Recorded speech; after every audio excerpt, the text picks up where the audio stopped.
శంకర భగవత్పాదులు ఒక అపూర్వమైనటువంటి ప్రయోగం చేశారు. అమ్మవారి ఎదురుగుండా తీసుకొచ్చి విఘ్నేశ్వరుణ్ణి ప్రతిష్ఠ చేశారు. విఘ్నేశ్వరుడు కనపడ్డాడు అనుకోండి, అమ్మవారు బహుప్రసన్నురాలవు. అందుకే విఘ్నేశ్వరుణ్ణి తీసుకొచ్చి ఎదురుగుండా ప్రతిష్ఠ చేస్తే అమ్మవారు సంతోషాన్ని పొందుతుంది.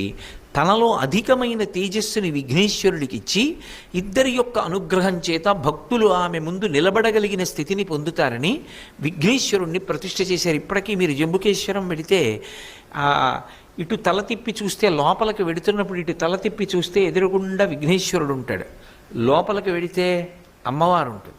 ప్రదోష వేళలో వెళ్ళాలి. ఇదిగో ఈ సమయంలో విడితే ఉంటుంది. నేను మీకు ప్రవచనం చేస్తున్నాను, కానీ నేను యథార్థానికి ఇప్పుడు మానసికంగా జంబుకేశ్వరంలో ఉన్నానంటే మీరు నమ్మండి.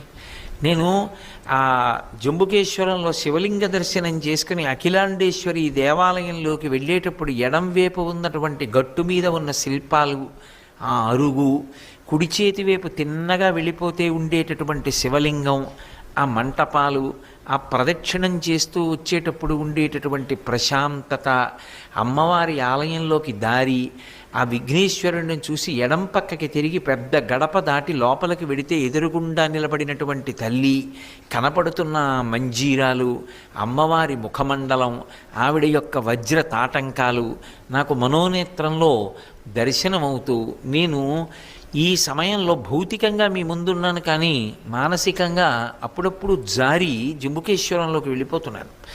ఎందుచేత అంటే ఆ క్షేత్రం యొక్క మాహాత్మ్యం అంత గొప్పది.